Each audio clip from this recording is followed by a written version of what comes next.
Kelvin. Thank you, Mr. Speaker. I too want to congratulate Asinati Lolly Taylor for bringing this bill to the House. I guess for having it drawn by what I should term the process of the roulette wheel. Quite an achievement, as I understand it. Many have sat here for years with no success at all in getting a bill drawn. It's a bit like going to the Sky City Casino and leaving with nothing, which of course can happen. Have you worked that out? Mr. Speaker, the bill... They're rather noisy, Mr. Speaker, they're rather noisy. This bill has the potential, Mr. Speaker, to complement National's Law and Order legislative program, which I think is having spectacular success. Aside from significant reductions in crime at almost all levels, particularly in the youth crime area, we're also recently, of course, in the youth area have seen a great reduction in road deaths amongst young people. Pretty extraordinary achievement, Mr. Speaker.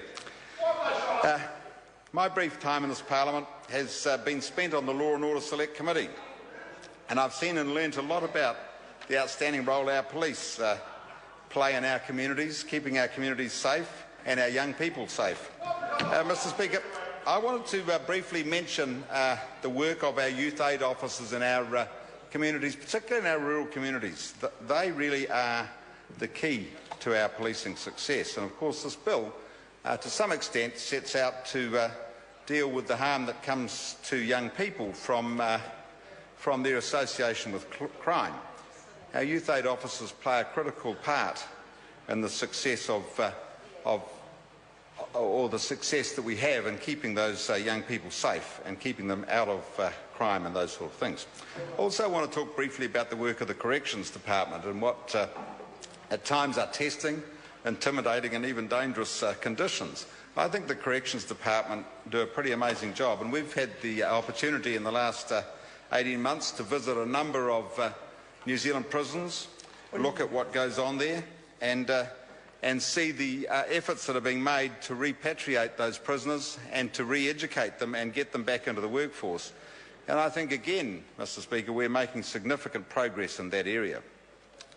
So this bill seeks to, I guess, impose tougher penalties on those people who by association include or involve young people in their criminal efforts.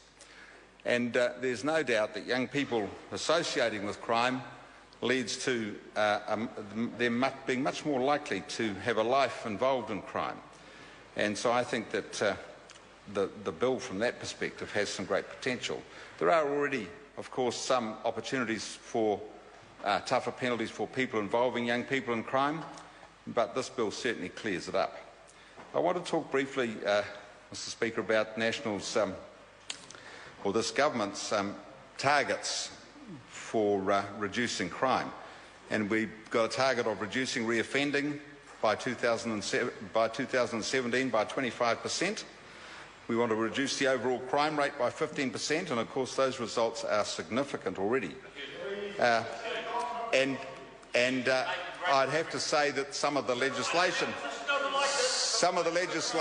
that has gone through the Law and Order Select Committee in the last 18 months, Mr. Speaker, has certainly contributed to the improvement in those targets, and no doubt the legislation that was put through in the previous 3 years had made a huge difference to those targets.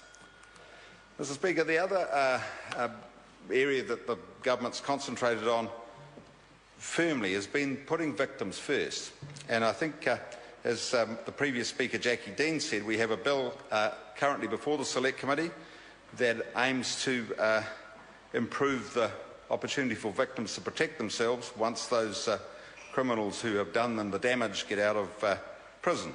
That's a pretty good start, I think. There are also numerous other means by which the government has moved to improve the lot of victims.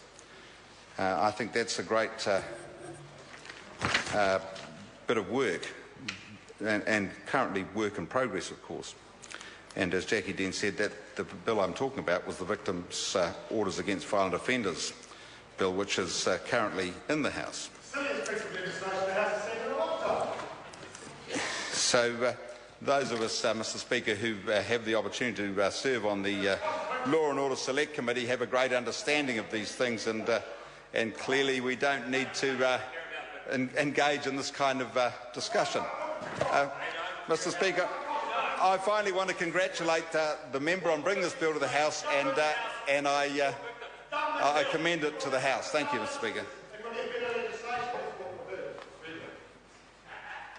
I call the honourable member David Clendon.